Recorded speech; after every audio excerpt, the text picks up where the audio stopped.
Imagine this, you're at a crossroads, feeling a little lost, maybe even broken. Someone comes along offering you solace, understanding, a community that welcomes you with open arms. Sounds tempting, right? Right. But what if that community, that belonging, came at a cost? Today we're taking a deep dive into the world of cults and some troubling trends, exploring what makes them so alluring and the fine line between genuine belief and harmful ideologies. We'll be looking at the FLDS, the Daybells, Okay. and the recent case of Ruby Frank, the 8 passengers, YouTube mom, Hey. and her associate Jody Hildebrand. Yeah, it's fascinating what draws people to these groups, these cults. They exploit a very basic human need, the need for connection, for meaning, for belonging. They offer this compelling narrative, a promise of something better, Right. whether it's spiritual enlightenment or a utopian society, Right. or even just an escape from everyday life. Yeah, it's like they offer a shortcut to happiness. Yes. A sense of certainty in a world that feels chaotic and unpredictable. And that's seductive, especially to people who are feeling vulnerable or disillusioned. Exactly. And that's where the danger lies. You see these groups, they often target individuals who are experiencing some sort of vulnerability. Maybe it's a recent loss, a period of depression, or just a sense of being lost or directionless.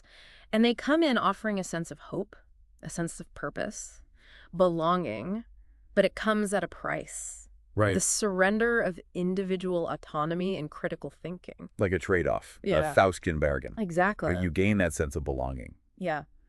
but you lose the ability to think for yourself, to question, to challenge. Precisely. And that's where understanding the psychological tactics cults use is so crucial.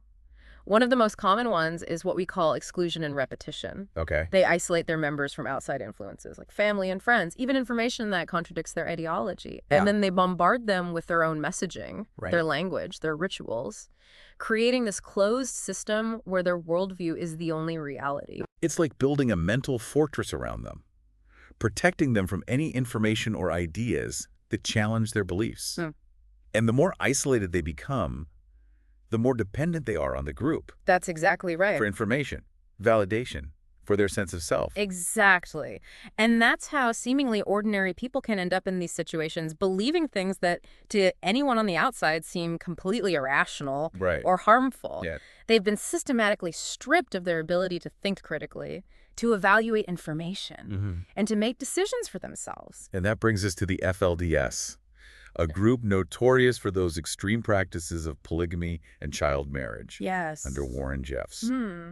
Can you imagine growing up in a community like that where those practices are normalized from such a young age? It's hard to even fathom. It's their entire world, their family, their community. It all revolves around the teachings of Warren Jeffs. Right. And that belief system that justifies these practices. So they're taught to distrust the outside world. They are. They see it as corrupt and dangerous. Yeah. And their only hope for salvation Right. lies within the confines of that group. Precisely. It's like they're living in a parallel universe, Yes. completely cut off from mainstream society. Yeah. And the values that most of us take for granted.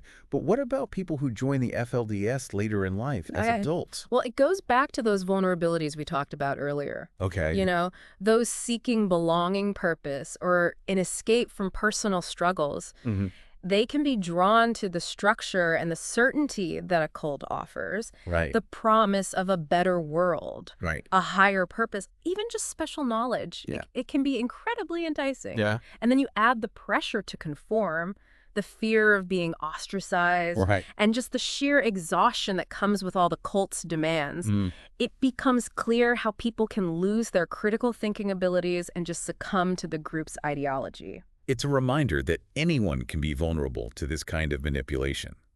Even intelligent, well-educated adults. Yeah. Especially during those times when they're feeling emotionally vulnerable or they're searching for those answers to life's big questions. Absolutely. And leaving these groups is incredibly difficult. Right. You're not just leaving a community, you're leaving behind your entire belief system, your support network, often even your family. Yeah, Lauren Matthias, a journalist who has interviewed FLDS women. Right. She's talked about those immense challenges they face when they try to leave, the complex dynamics of family ties, the social judgment, and the fear of losing everything they've ever known. It highlights the insidious nature of these groups. Yeah. They exploit vulnerabilities, erode individual autonomy, Right. replace it with this unquestioning loyalty to the leader, and the ideology of the group. Yeah, it's a gradual process of manipulation. It is. And it's difficult to recognize for those of the group and for those on the outside. I- It's a reminder that none of us are immune to the allure of a group that promises to meet those deepest needs for connection and meaning.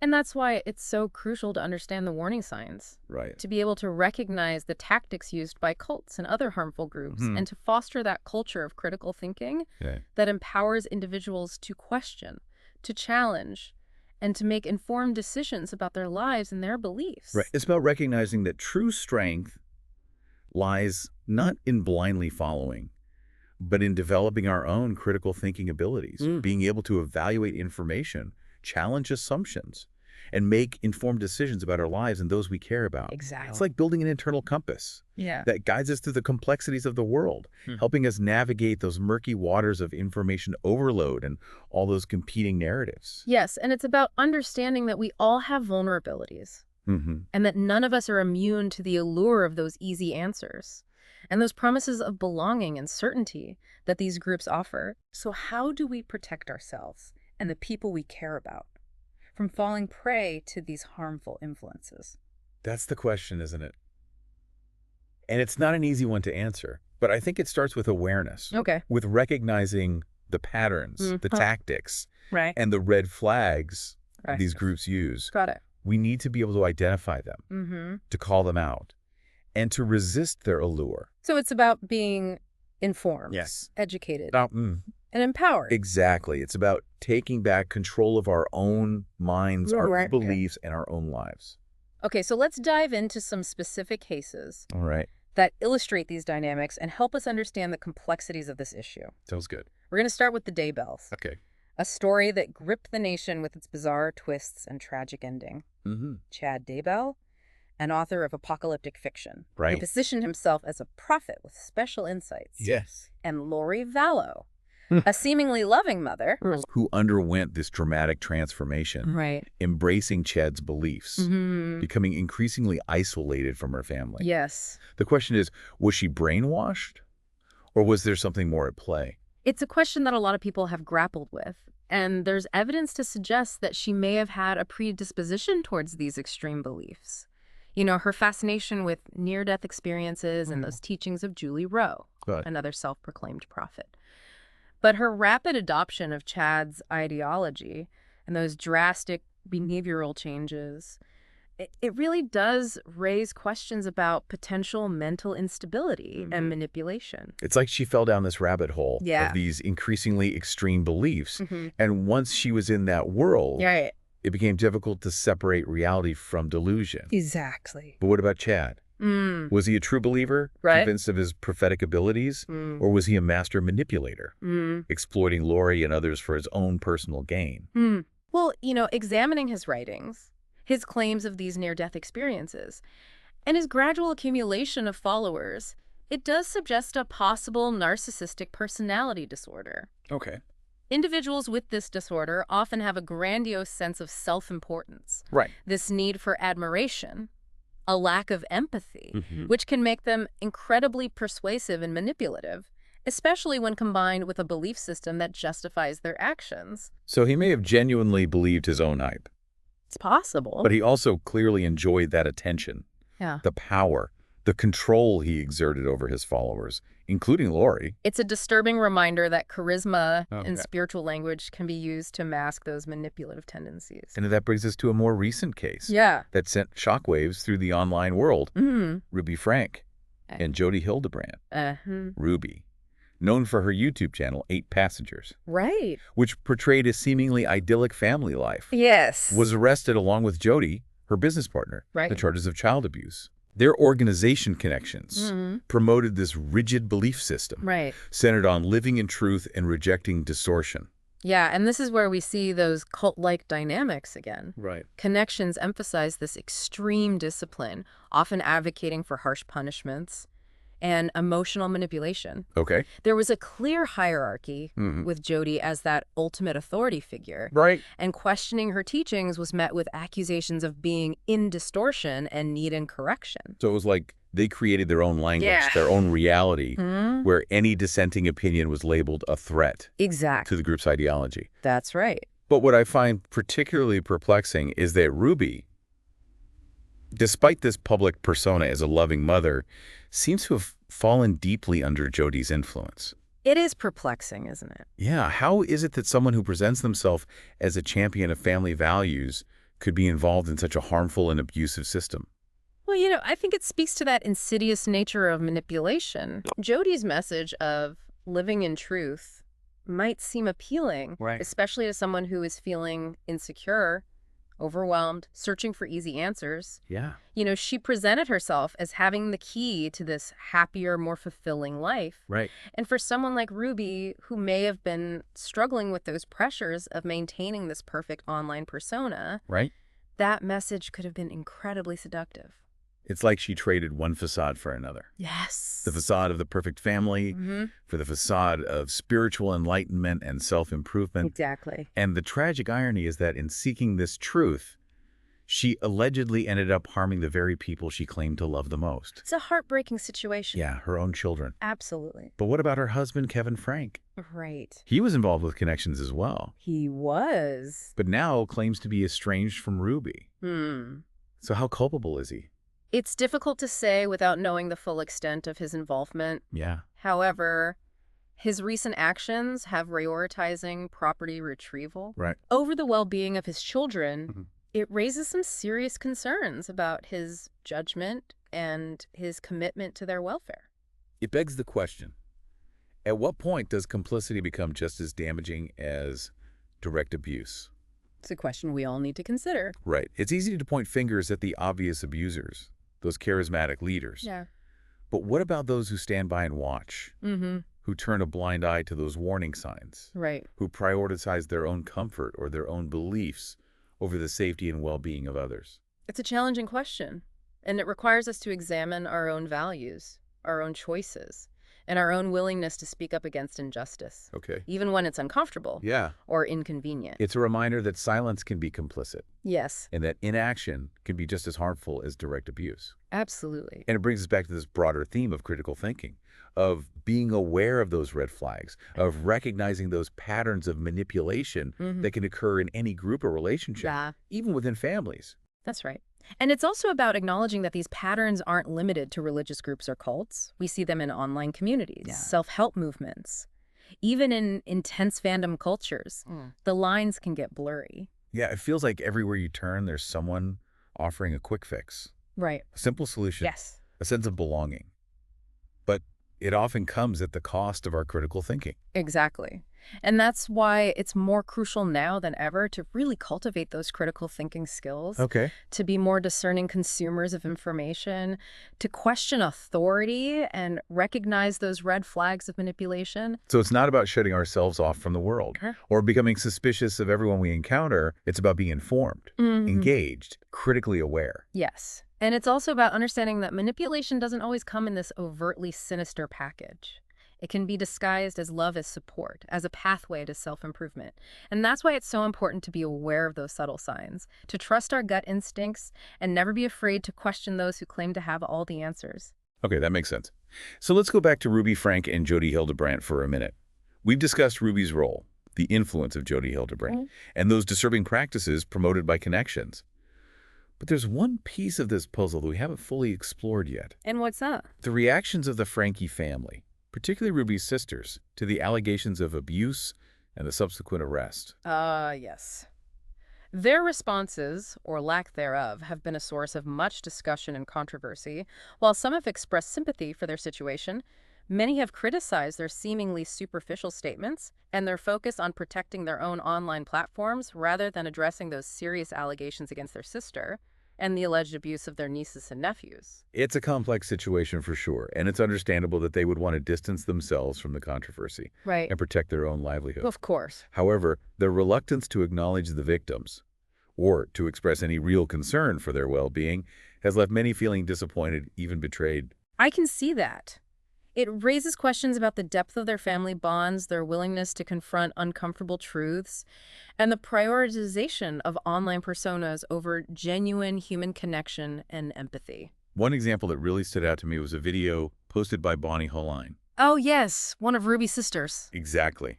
She titled a video, "Telling My Children And it seemed like she was going to address the situation head on. Right. But the video itself was surprisingly vague, Hmm. filled with these emotional platitudes and lacking any concrete details about the abuse allegations or the impact on the victims. It felt like she was dancing around the issue, trying to maintain a sense of normalcy and control amidst a deeply disturbing situation. And what's even more concerning is that the video unintentionally revealed the family's communication patterns.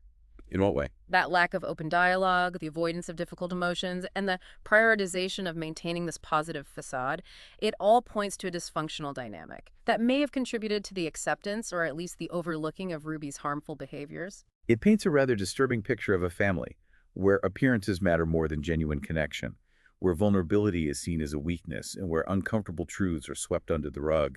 And it highlights this unsettling reality that even within families where we should find our strongest allies, there can be a reluctance to acknowledge abuse, especially when it challenges deeply held beliefs or threatens the family's carefully constructed image. Absolutely. It's a reminder that silence and denial can be just as damaging as the abuse itself. It really underscores the need for courage, for speaking truth to power, and for advocating for those who may not have the voice or the platform to advocate for themselves. Well said. And that brings us to a crucial question that we've been circling around throughout this deep dive. What can we learn from these cases? How can we apply these insights to our own lives and relationships to protect ourselves and those we care about from the allure of cults, the dangers of manipulation, and those insidious, harmful ideologies? It's a question I think we all need to grapple with as we navigate this complex world, a world that's saturated with information influencers and these seductive promises of a better life. The key takeaway, in my opinion, is the importance of critical thinking. It's about developing that ability to question information, challenge assumptions, recognize biases, and evaluate evidence before we form conclusions or make decisions. So it's about being aware of our own vulnerabilities. Exactly. Those things that make us susceptible to manipulation, whether it's a need for belonging, a desire for certainty, or even a fear of being ostracized. Right. And it's about cultivating that healthy skepticism, not in a cynical or distrustful way, but rather in a way that empowers us to ask questions, seek out multiple perspectives, and approach information with a discerning and critical eye. So it's not about shutting ourselves off from the world or becoming suspicious of everyone we meet. It's about being informed, engaged, and critically aware. Precisely. It's about remembering that truth is not always self-evident, that authority can be misused, and that manipulation can be very subtle and insidious. It's about being willing to challenge the status quo, to speak up against injustice, and to advocate for those who may not have the voice or the platform to advocate for themselves. And it's about recognizing that true strength lies not in blind obedience or unwavering adherence to any ideology, but in our ability to think critically, to make informed decisions, and to act with compassion and integrity even when it's difficult. Perfectly said. Okay, before we wrap up this deep dive, I want to go back to something that's been on my mind. We've talked about the patterns of abuse, the manipulation, the disturbing consequences of these cults and harmful groups. But there's another layer to this that I think is crucial to address, and that's the impact on the children who are caught in these situations. You're absolutely right. They are often the most vulnerable and the most deeply affected by the trauma that's inflicted upon them. They're robbed of their childhoods, their sense of safety, and their ability to develop those healthy attachments and coping mechanisms. It's heartbreaking to think about those long-term consequences, the emotional scars they carry, and the challenges they face in healing and rebuilding their lives. And this is where we need to shift our focus from simply condemning the abusers to really understanding the complex needs of the victims and advocating for those systems of support that can help them heal and thrive. We need to remember that children aren't just miniature adults. They have unique developmental needs, and their experiences within these harmful environments can have these profound and lasting effects on their physical, emotional, and psychological well-being. Trauma-informed care is essential in these cases.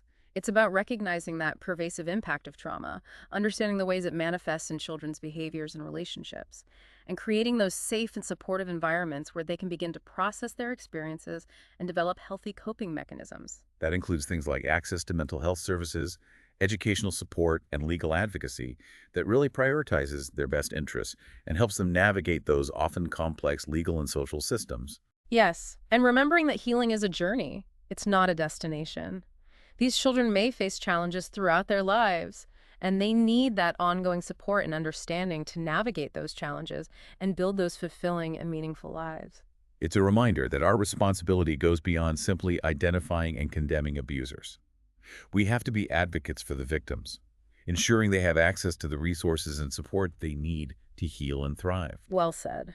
And it brings up the question of how we can, as individuals and as a society, better protect children from these harmful influences. It's about being aware of those signs of abuse, physical and emotional. Creating communities where children feel safe to speak up, where their voices are heard and their concerns are taken seriously. It's about supporting organizations that are working to prevent child abuse and provide those services to victims. And holding those abusers accountable, making sure they face those legal consequences, and that they're not allowed to continue harming children. Absolutely. Creating a culture of zero tolerance for child abuse. A culture where children are valued, protected, and empowered to live safe and fulfilling lives. That's a goal we can all strive for. Absolutely. It's a reminder that we all have a role to play in protecting children and creating a world where they can thrive. So as we wrap up this deep dive into the world of cults and these troubling trends, I want to leave you with this final thought. Okay. These cases we've explored, they're not just isolated incidents. They represent a larger societal problem, one that requires our attention, our critical thinking, and our collective action. Absolutely. It's a call to awareness, to education, and to advocacy.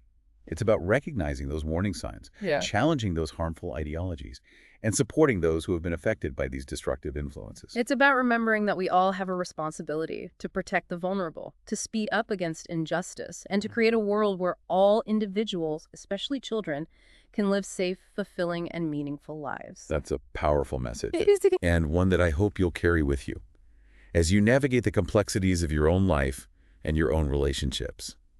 Thanks for joining us on this deep dive. It's been a pleasure. Until next time, keep those critical thinking skills sharp, and remember, you have the power to make a difference.